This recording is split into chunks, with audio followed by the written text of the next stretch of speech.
That moment when someone tells you, you're too small, too weak, you're good for nothing. Sound familiar?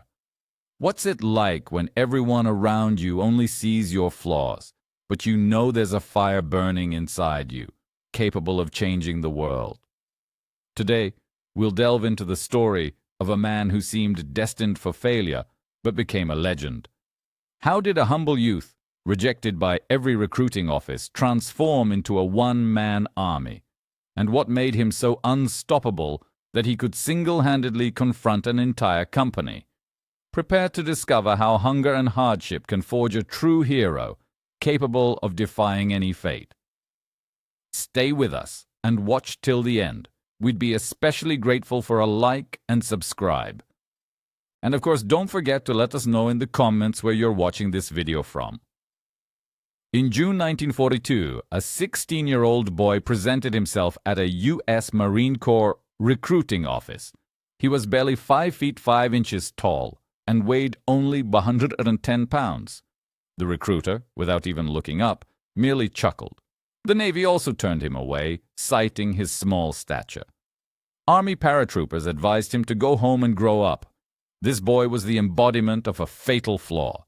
He was like a P-38 fighter, stripped of its ability to maneuver. By all military criteria, he seemed utterly useless. However, the recruiters made a critical mistake.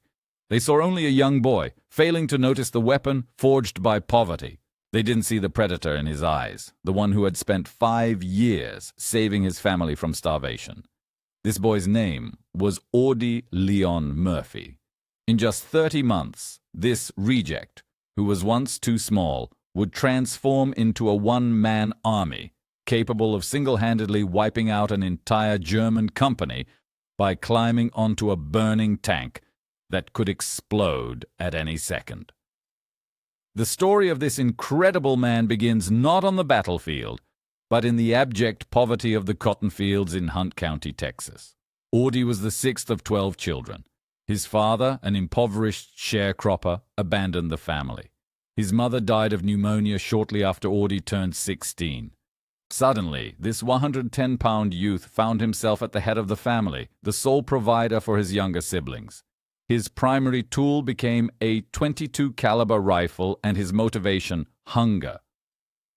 One neighbor later recalled Murphy's astonishing marksmanship.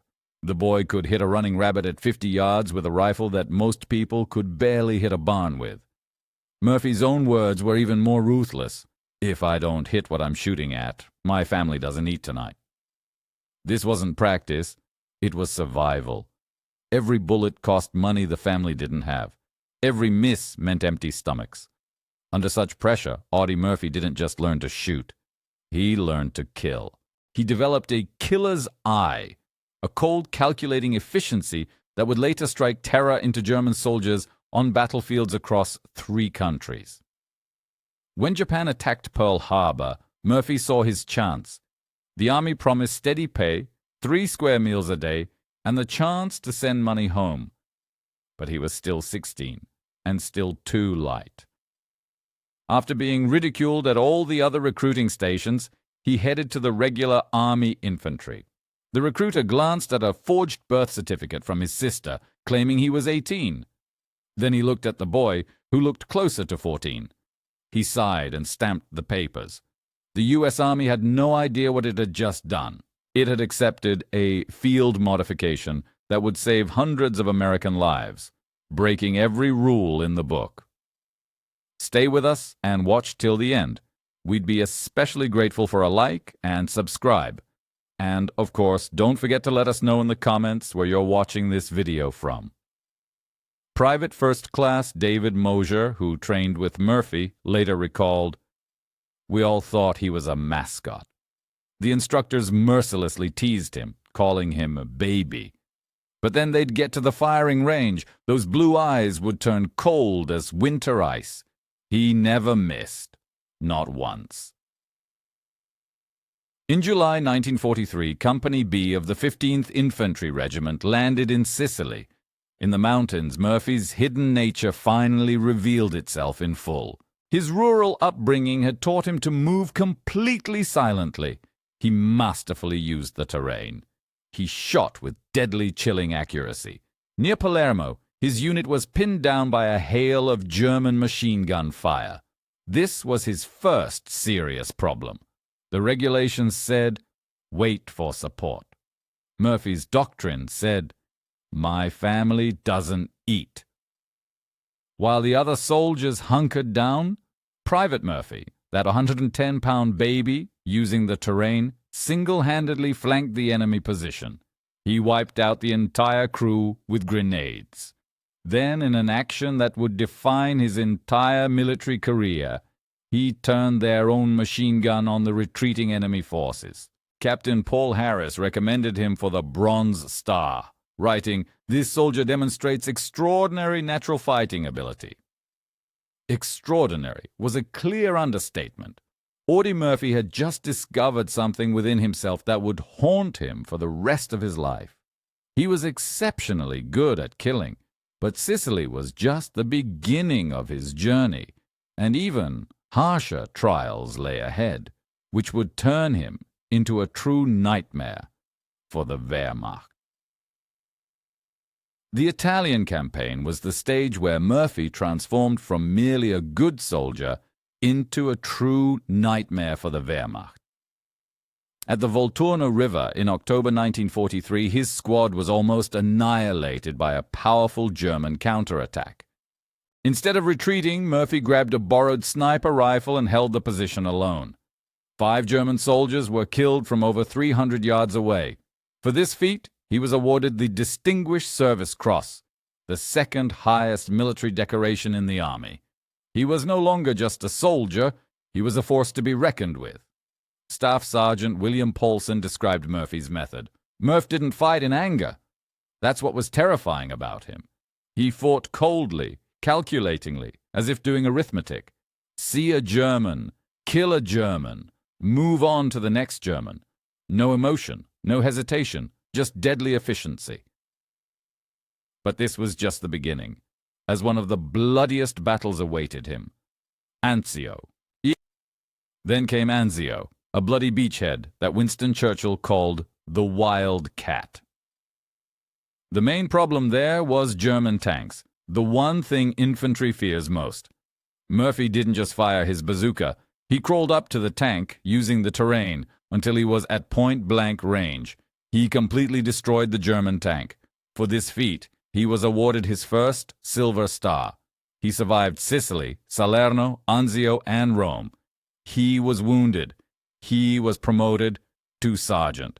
This small farm boy now had a reputation that preceded him, but the most serious test awaited him in France.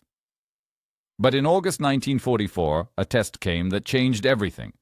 Near Montélimar, France, his platoon was ambushed. The problem was that his lieutenant, his commanding officer, was killed in the first volley. The chain of command was broken. Sergeant Murphy didn't wait for orders. He became the order himself. He took command of the platoon. The situation seemed impossible. 18 Americans against a German company of over 100 men. For 2 hours, Sergeant Murphy held a crucial crossroads. He directed his men, exposed himself to fire, and personally eliminated 15 enemies. He held the line. The army, finally realizing what a unique soldier it had, commissioned him as an officer right on the battlefield. On October 14, 1944, the boy who was too small to join the army became Second Lieutenant Audie Murphy. His story didn't end there, and even more incredible feats awaited him, which would make him the most decorated soldier of World War II. Listen carefully. Sometimes life pushes us to the brink when it seems all is lost, and the only way out is to surrender. But what if, at that very moment, a true strength of spirit emerges, capable of turning the tide? How can one person change everything when circumstances are hopeless? And what drives them forward when even the most seasoned fighters retreat? The story we will tell today will make you reflect on the limits of human endurance and courage. It's about those moments when reality surpasses the wildest fiction, and about a man who, seemingly doomed, defied fate. Perhaps you yourself have faced situations where you felt cornered, when every cell in your body screamed, "Enough." We know that feeling. We've been there. But from such moments, legends are born, and today, you will learn one of them. Stay with us and watch till the end for a like and subscribe. We'll be especially grateful. And of course, don't forget to write in the comments where you are watching us from.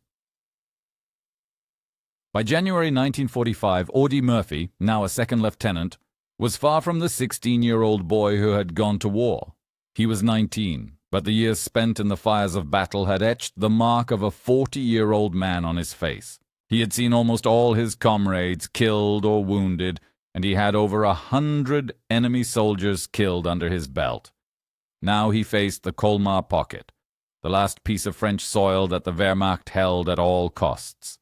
Hitler had thrown his best forces there. The 2nd Mountain Division, elite troops, veterans of harsh Norwegian winters, transferred specifically for this offensive. For Company B, the situation was not just desperate, it was hopeless. The numbers spoke for themselves. In 5 days of continuous brutal fighting, the company had lost 102 men. All officers, except Murphy, were killed or evacuated. Out of an original strength of 187, only 40 combat-effective soldiers remained. Murphy himself was fighting with a fresh shrapnel wound in his leg, which he had told no one about. Private Anthony Abramsky eloquently described their condition. "We were exhausted, utterly worn out. Most of us hadn't slept for 3 days. Half the guys had frostbite. Our machine guns were freezing up. We tried to dig foxholes. The ground was like iron." The dawn of January 26, 1945, was gray and piercingly cold. Company B stretched in a thin line along the edge of the Bois de Holtz forest. Before them, a kilometer of open, frozen ground stretched out. They were, as Abramsky put it, sitting ducks. Murphy positioned his only anti-tank assets, 2 M10 tank destroyers. He had 40 exhausted soldiers and a field telephone line to artillery, his only real hope. At 1:00 p.m., the German artillery barrage began. Airbursts, shells exploding in the treetops, rained down deadly hot steel on the frozen ground. It lasted 30 minutes. At 1:40 p.m., the assault began. Private First Class Donald Ekman was the first to see them. You could see the pennants on the antennas of German tanks, 6 of them, and behind them, my God, 250 infantrymen, all in white snow camouflage, moving across the field like ghosts. Murphy's first action was to call for artillery support, but artillery alone couldn't stop this. The Germans were too spread out, too numerous, moving too fast. From 600 yards away, the M10 tank destroyers opened fire. Their first shots missed. The crews were exhausted, their hands numb from the cold. The German tank's return fire was immediate and devastating. An 80mm shell hit the turret of the rear M10. It burst into flames. The crew bailed out, running towards the forest. The front M10, attempting to move, slid sideways into a drainage ditch. Its tracks couldn't grip the frozen ground. The crew abandoned it and retreated. It was 2:20 p.m. Both tank destroyers were knocked out. Stay with us and watch till the end for a like and subscribe. We'll be especially grateful. And of course, don't forget to write in the comments where you are watching us from. The German infantry was now closing into 200 yards. This was the critical point, the moment when the position would be overrun. It was then that Lieutenant Murphy made a decision that defied all logic. He ordered his remaining 40 soldiers to retreat, to fall back to prepared positions deeper in the woods. "Fall back!" he yelled. But he did not retreat himself. Instead, as his men ran for cover, Lieutenant Murphy ran forward. He ran through artillery and machine gun fire. He ran towards the burning M10 tank destroyer. This act, seemingly pure madness, was the harbinger of the incredible. The vehicle was fully engulfed in flames at the rear. Black smoke billowed from its hull. At any moment, the thousands of rounds of ammunition and 300 gallons of gasoline inside could explode, turning the vehicle into a massive exploding bomb. Murphy didn't hesitate. He climbed onto the rear of the burning, exploding tank destroyer and took up position behind its 50 caliber machine gun. From this vantage point, he was a perfect target. A lone, silhouetted figure standing atop a bomb, completely exposed to 250 rifles and 6 tanks. Private Abramsky watched from the forest. I saw Lieutenant Murphy climb onto that burning tank destroyer. It was the greatest display of courage and bravery I'd ever witnessed. But what would happen next when one man defied an entire army? A 50 caliber Browning is a devastating weapon. In Murphy's hands, it became an instrument of precise destruction. The hunter's eye from the Texas cotton fields took over. For the next hour, this 19-year-old, 110-pound boy was a one-man army. He didn't just spray bullets. He calculated. In one hand, he held a field telephone, calling in artillery strikes. In the other, the trigger of the 50 caliber machine gun. He created a wall of steel. But how long can one man hold out against such a mass of the enemy? Sergeant Elmer Brawley watched from the edge of the forest.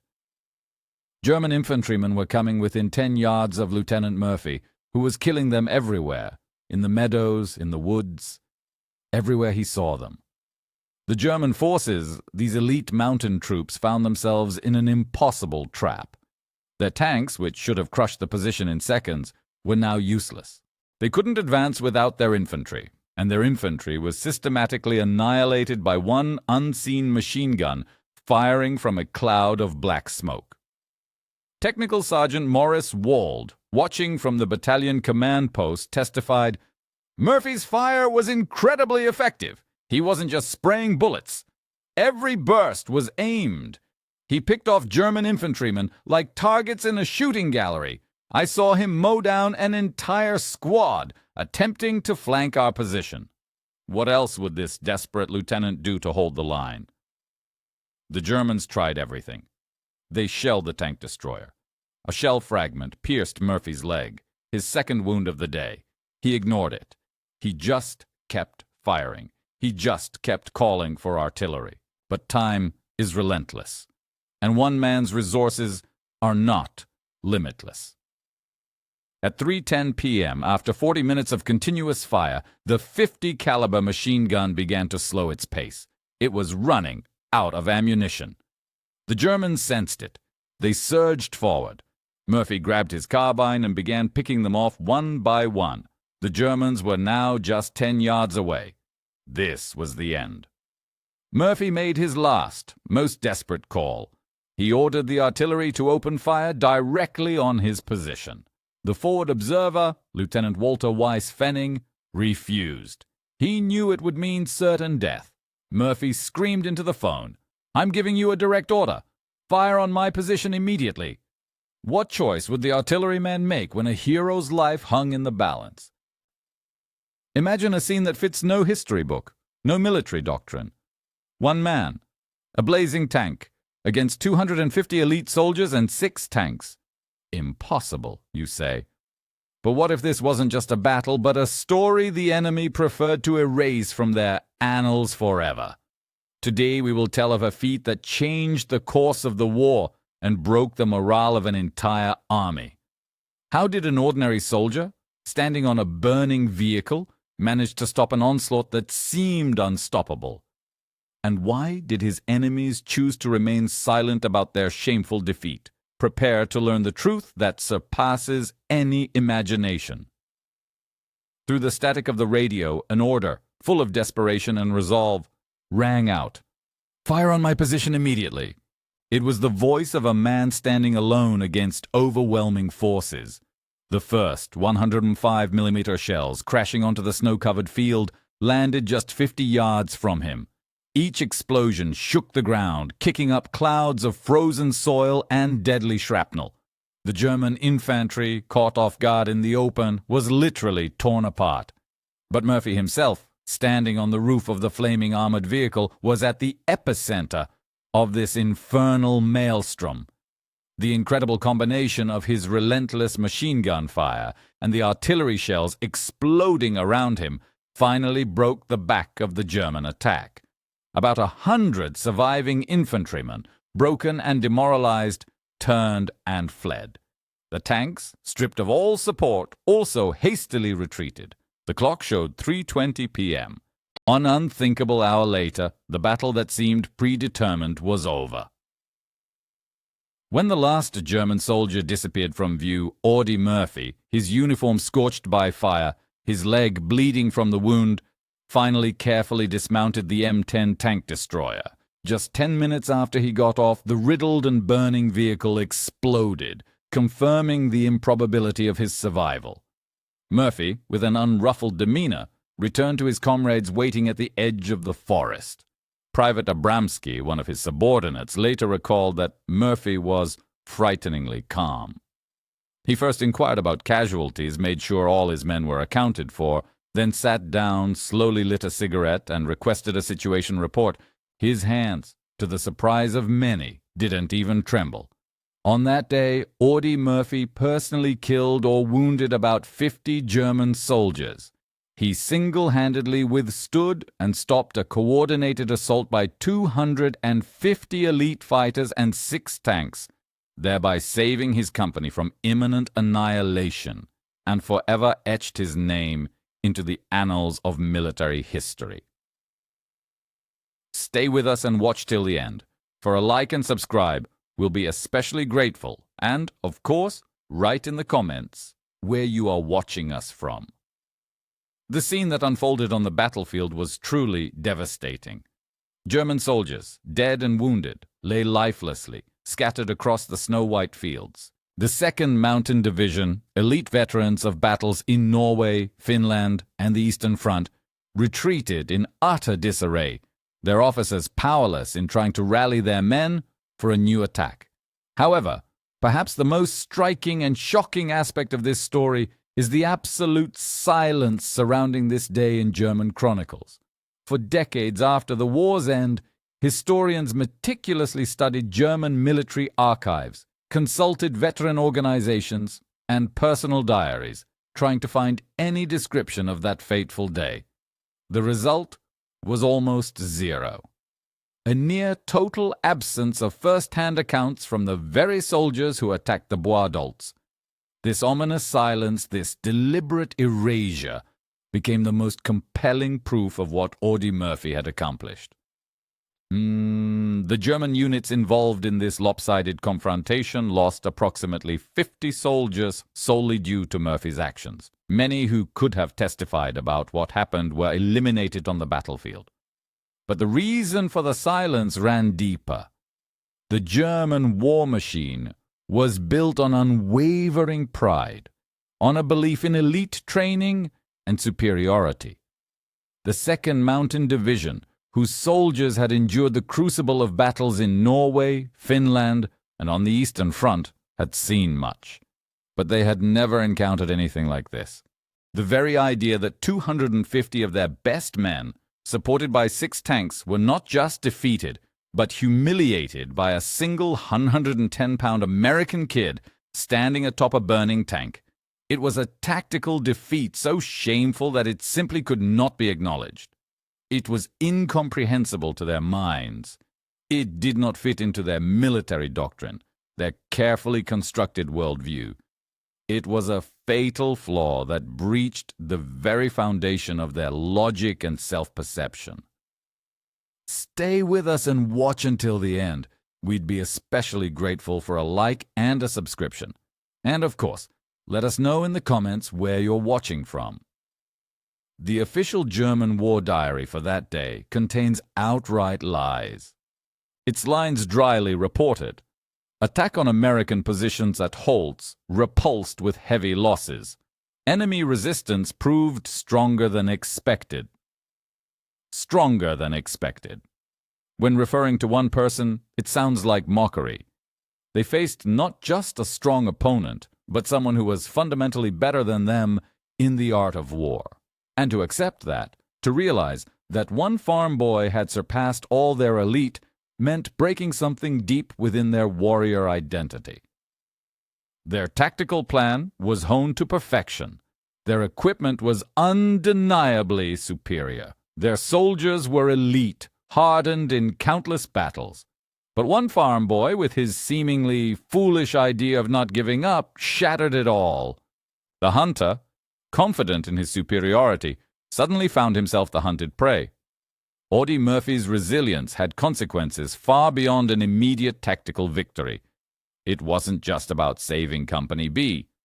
This event took on a much grander significance. The successful defense of the Holtz Forest, a position Murphy adamantly refused to abandon, effectively broke the back of German resistance throughout Alsace. The Germans' inability to break through this defense meant the days of the Colmar pocket were numbered. The village of Holzwihr itself, which they so desperately tried to defend, fell to the Allies the very next day. Within weeks, the entire German bridgehead west of the Rhine was completely eliminated, taking 50,000 German soldiers out of the war and freeing up Allied forces for the decisive assault on Germany. This unassuming farm boy had just redrawn the map of the war. June 2nd, 1945, near Salzburg, Austria, Lieutenant General Alexander Patch officially presented Second Lieutenant Audie Murphy with the United States' highest military award, the Medal of Honor. The official citation, usually dry and understated in military documents, could barely convey the incredible drama of that day. It read, "He was alone and subjected to heavy German fire from 3 sides, but his deadly fire killed dozens of Germans and caused their infantry attack to waver. For an entire hour, the Germans used every available weapon to eliminate Second Lieutenant Murphy, but he continued to hold his position." Murphy's own words, as always, were far more direct and unadorned. When asked what prompted him to climb onto the burning tank destroyer, what made him commit this seemingly foolish and reckless act, his answer was strikingly simple. "They were killing my friends." He later added, "It wasn't a heroic act. I figured if one man could do the job, why risk other lives?" This was that McKenna thinking, that piano wire solution. It wasn't about a thirst for glory. It was about the ability to see a mortal threat and find the only correct solution. To this day, his military record remains unsurpassed by any American soldier. He was awarded literally every combat award for valor the United States Army could bestow, some of them twice. His impressive collection of 33 awards included the Medal of Honor, the Distinguished Service Cross, 2 Silver Stars, the Legion of Merit, 2 Bronze Stars, and a remarkable 3 Purple Hearts for wounds. In addition, he received 5 of the highest awards from the governments of France and Belgium. The same boy who was deemed too small to serve in the Marine Corps became the most decorated American soldier of World War II. The war in Europe finally ended. The guns fell silent, and Audie Murphy returned home to the glory of a national hero. His face graced the cover of the legendary Life magazine, and parades were held in his honor. Hollywood opened its doors to him, and he became a movie star, appearing in over 40 films, including the iconic To Hell and Back, where he played himself. For the general public, it was the perfect Hollywood ending, a classic rags-to-riches story. A poor Texas farm boy who defeated the Nazis became a rich and famous movie star. But Audie Murphy's story doesn't end there. It is here, behind the scenes of this seeming fairy tale, that his true, far more complex and tragic war begins. The missing page of his life. Imagine a man whose name became synonymous with fearlessness, one who single-handedly faced an enemy tank without showing a hint of fear. Now imagine that same hero is terrified of ordinary darkness in his own home. Incredible, isn't it? We are accustomed to seeing our idols on a pedestal, but what happens when the curtain falls and the spotlights dim? How can a man who has been through the hell of war be broken by the silence of a peaceful night? And most importantly, can a single soul become a beacon of hope when the whole world seems to forget those who gave everything?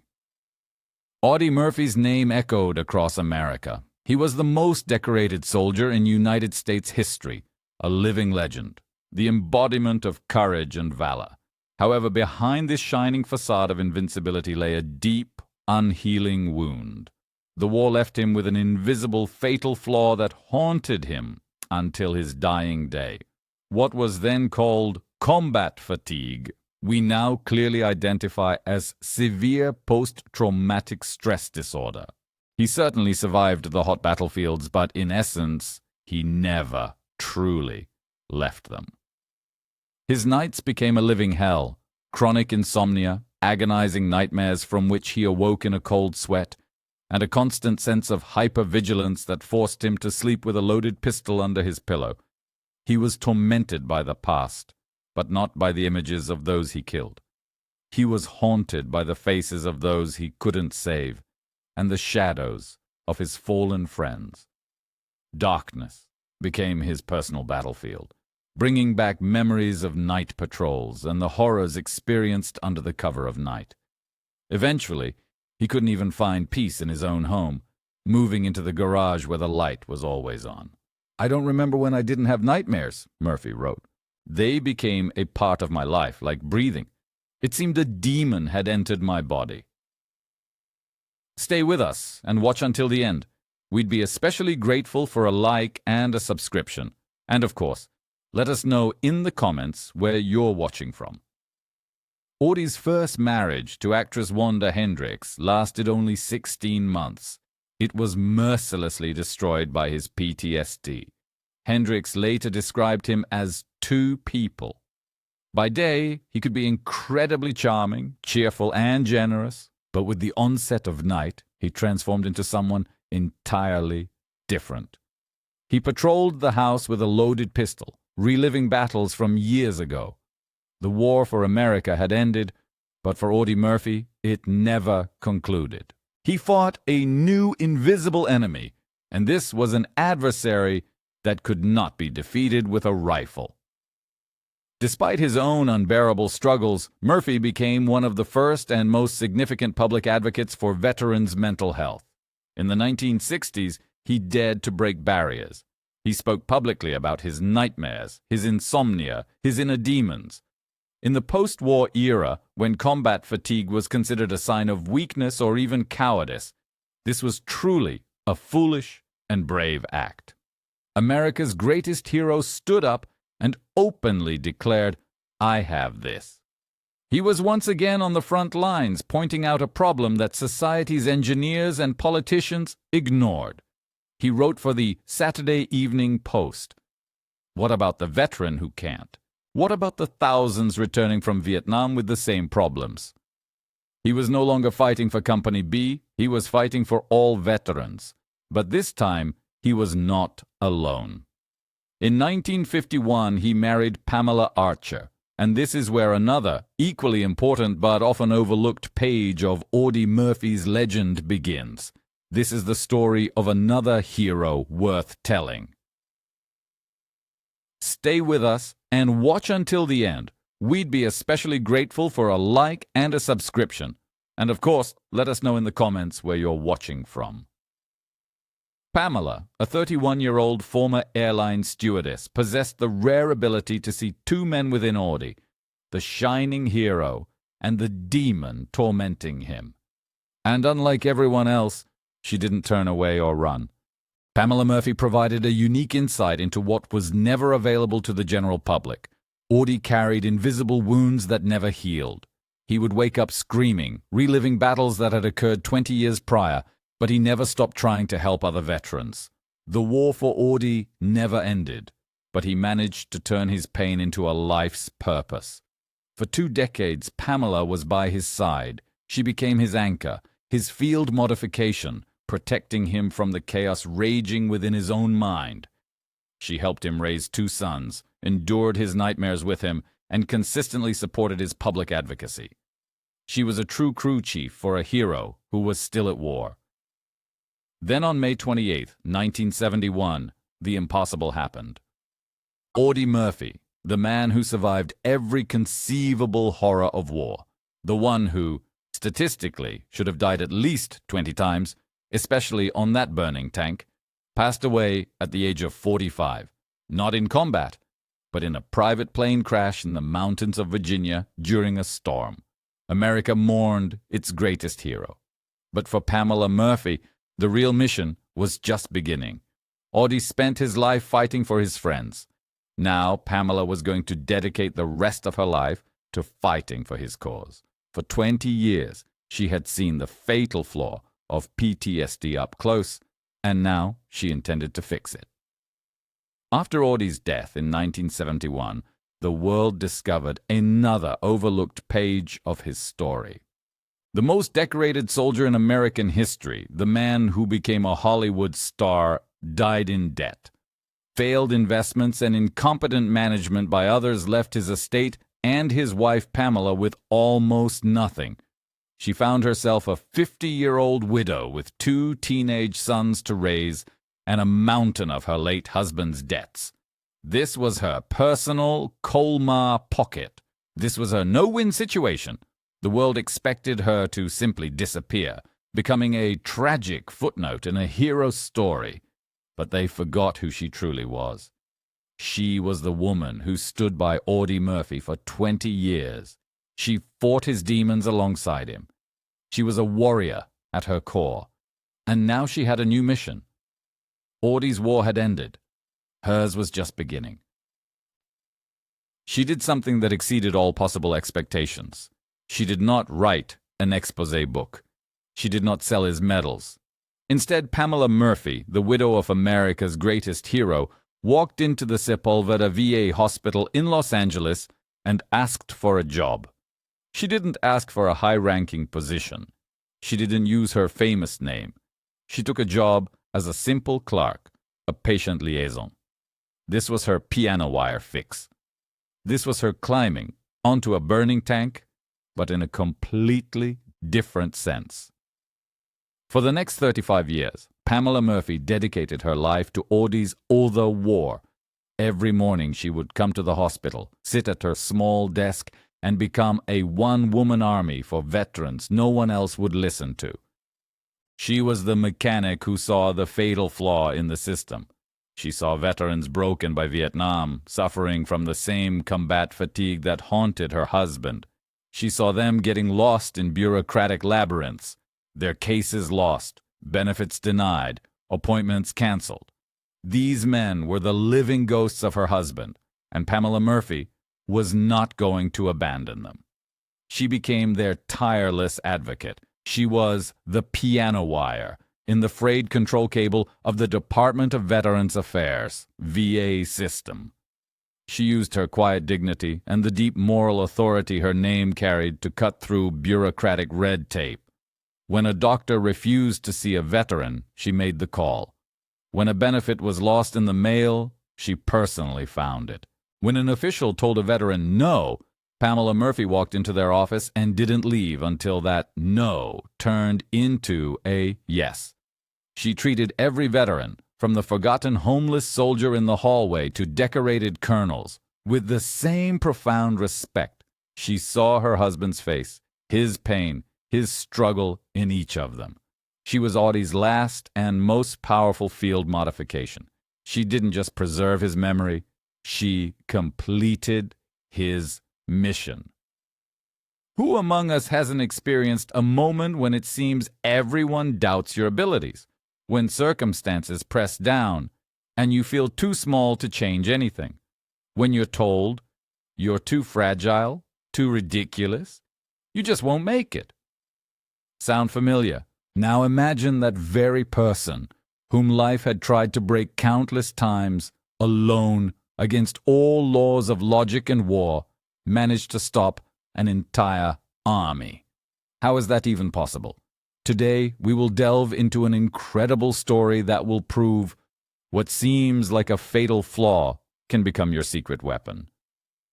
We will reveal how a young man, weighing just 110 pounds with shrapnel in his leg, transformed into an impenetrable wall on a frozen battlefield. What hidden forces did he tap into? And what does this mean for anyone who has ever felt not enough? Get ready to learn about the 4 factors that converged into a perfect storm, changing the course of history and showing that greatness sometimes hides where you least expect it.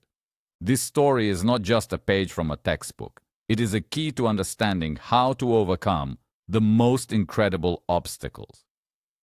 The Audie L. Murphy Memorial Veterans Hospital in San Antonio, Texas, has borne his name since 1973, but the true living monument to his legacy was Pamela, his faithful companion. For 35 years, she was the embodiment of the promise, never leave your own behind. However, this legacy, this long-standing mission, was only possible because of what unfolded on that icy field. And here arises the main question. How? By what miracle did a 19-year-old youth, barely weighing 110 pounds with shrapnel in his leg, manage to accomplish the impossible? It wasn't magic. It wasn't a scene from a Hollywood movie. It was a perfect storm, converging from four key elements, the very ones that later became known as the piano wire fix, the mechanic's genius, the fatal flaw, the ridiculous innovation, and the utterly insane result. Stay with us and watch until the end. We'd be especially grateful for a like and a subscription. And of course, let us know in the comments where you're watching from. The first and integral element of this perfect storm was the weapon. The .50 caliber M2 Browning machine gun, designed by the legendary John Browning back in 1980 in a New Adrian Tenente, was rightly considered one of the best heavy machine guns of World War II. Its .50 BMG round was capable of penetrating an inch of armor plate, and each shot possessed destructive energy sufficient to literally tear apart a human body. It was an incredibly reliable weapon, never jamming, even in bitter cold. In the hands of an ordinary soldier, it was a formidable tool of suppression. But in Audie Murphy's hands, this machine gun transformed into a surgical scalpel. He didn't just fire indiscriminately, he aimed. He applied the cold, calculated arithmetic he had honed hunting rabbits in Hunt County. As Sergeant Wald testified, Murphy picked them off like in a shooting gallery. One burst, one target, saw a German, eliminated a German. The weapon was perfect, but the man wielding it was a true master. Yet, even the most formidable weapon would have been useless without a completely insane choice of position. And this is where it gets interesting. The second factor was that foolish location, the burning M10 tank destroyer. For the advancing Germans, it was a death trap, literally a ticking time bomb. But for Murphy, it became the perfect solution, the embodiment of tactical genius. Unlike his enemy, he understood the hidden truth of this machine. What Murphy knew, and the Germans did not, were the nuances of its burning. The M10 carried 300 gallons of diesel fuel and 51 rounds of 76mm high-explosive ammunition stored in the hull. The German 80 mm shell hit the fuel, not the ammunition. The vehicle was indeed a bomb, but its detonator was extremely slow. More importantly, the thick black smoke from the diesel fire created a perfect smoke screen. The Germans saw fire coming from the smoke, but could not get a clear shot at the man hidden within. Murphy was, in essence, fighting from inside a burning fortress that, as he well knew, could explode at any moment. It was a supremely foolish act, and it was pure tactical genius. What if he could multiply his firepower by 1,000-fold? Stay with us and watch until the end. We'd be especially grateful for a like and a subscription, and of course, let us know in the comments where you're watching from. The third factor was the force multiplier. This detail is often overlooked. Murphy was not just a one-man army. He was a lone fire control center. Firing the .50 caliber with one hand, he held a field telephone to his ear with the other. He was calling in 105 mm howitzer shells from his artillery miles away. In doing so, he multiplied his firepower 1,000-fold. The Germans were not only fleeing from his machine gun, they were fleeing from the sky that was literally exploding around them, directed by the man hidden in the smoke. This is what ultimately, and with the most desperation, led to his command. Fire on my position. He was willing to sacrifice himself to use his last and greatest weapon, artillery, to complete the task. But how did he manage to survive this hell? The fourth and most critically important factor was the hunter. Military scientists attempted to calculate the odds, considering 250 infantrymen, 6 tanks, machine guns, and mortars. It was estimated that over 10,000 rounds were fired at Murphy's position during that hour.